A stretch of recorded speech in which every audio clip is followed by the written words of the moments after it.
Hey guys, Level Cap here and welcome to another episode of This Week in Gaming.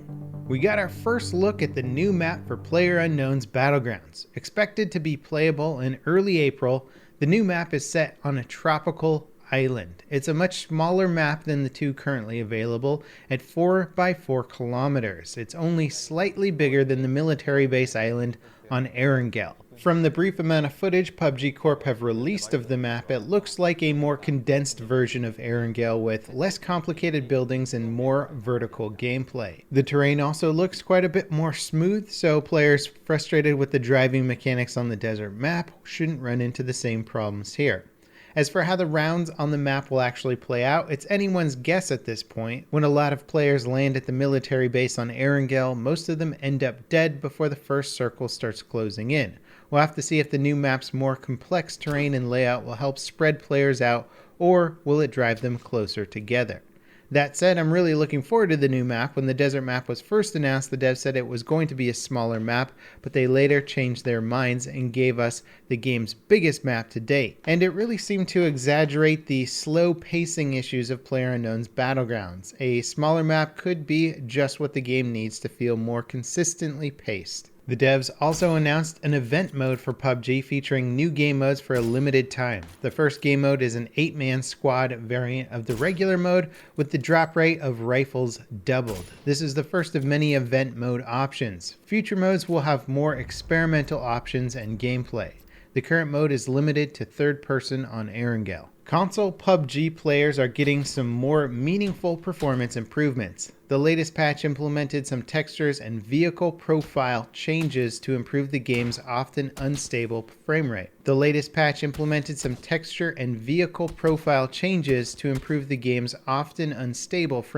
It also improved the inventory layout. The devs expressed their own dissatisfaction with the game's performance on Xbox in a forum post a few weeks ago, promising that efforts to optimize performance would be an ongoing high priority issue.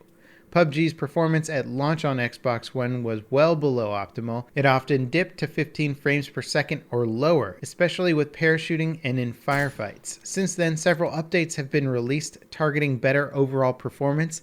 The game is generally more stable now, but it's still suboptimal in most situations. The latest patch for Fortnite has added the heavy shotgun. It features a tighter spread than the game's current roster of shotguns, making it more of a mid-range weapon. Statistically, it matches up with the tactical shotgun but offers slightly better range. Fortnite's growing success has started to really surpass PlayerUnknown's Battlegrounds. The free-to-play Battle Royale game's total revenue hit $126 million in February, surpassing PUBG's $103 million total revenue. Since then, Fortnite has only continued to grow. The invite-only mobile port of Fortnite for iPhones released this week and made $1.5 million in a few days. PUBG's mobile port recently made it to America, but no data about its revenue has been released yet. That said, it's topping mobile game charts with Fortnite in second on iOS.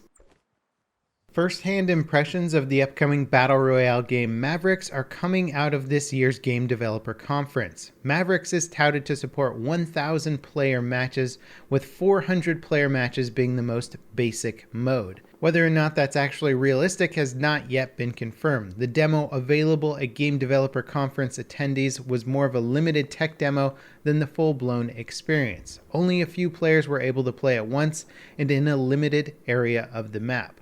The player count is one of Maverick's key selling points, but these first impressions sounded like it's innovating the genre in several other areas as well. Players will leave footprints and disturb foliage as they travel throughout the map, leaving a trail for other players to follow. The game also includes some destructible environments with an expanded destruction system and AI wildlife in the works. Having a way to tell if a place has been looted beyond its door has been open or closed could lead to a much more interesting skill curve in the Battle Royale games. Hopefully Mavericks isn't undone by its own ambition. Then again, games like PlanetSide 2 have already accomplished 1,000 players in matches, though they have suffered from performance because of it. We'll see if Mavericks can improve upon that with their new server technology. Also at Game Developer Conference, NVIDIA revealed demos of their real-time ray tracing solution. In a nutshell, ray tracing is a well-established way of creating incredibly realistic lighting in CGI, but comes at the expense of being nearly impossible to run in real time. NVIDIA's technology, called RTX, has it running in real time, although it is on a $60,000 PC workstation with the highest end GPUs in Quad SLI. The upcoming Metro Exodus will feature a more practical application of RTX technology. Unreal Engine's developer Epic Games also debuted a ray tracing solution at Game Developer Conference featuring stormtroopers.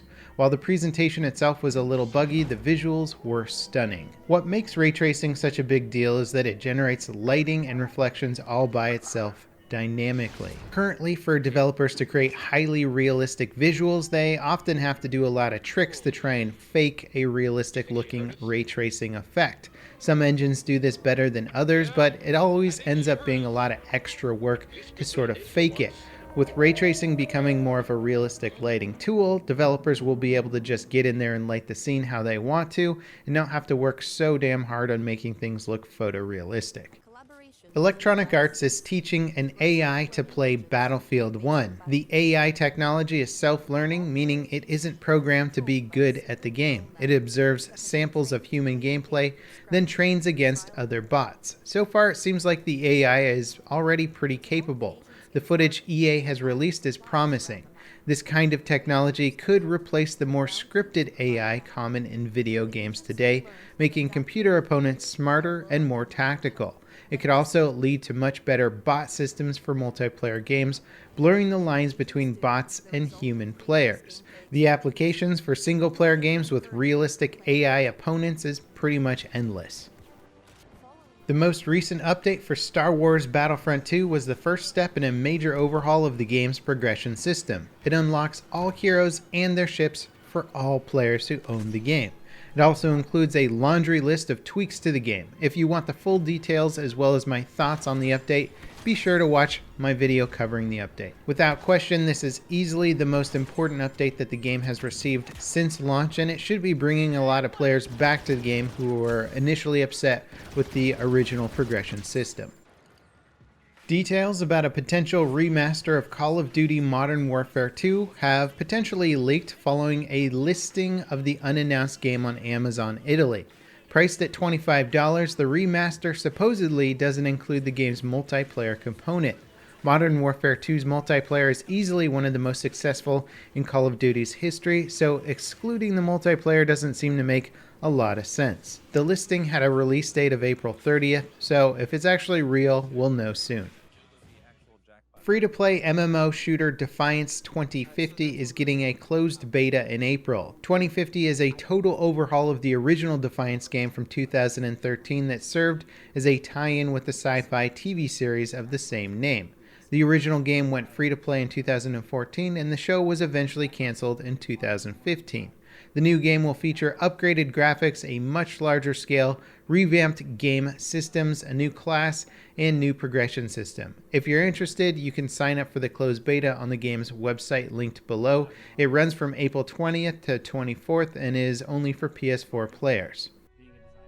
A few weeks ago, it was announced that the Kickstarter-funded System Shock remake by Night Drive Studios had been put on a short break to restructure development of the game. The news left many people worried that the project was shutting down. Fortunately, that doesn't seem to be the case. Now scheduled for release in Q1 2020, the developers have returned the scope of the remake to its original goal of a faithful recreation instead of what was essentially turning into an entirely new game. Only time will tell if the remastered gameplay of a very old game can hold up in today's modern gaming world.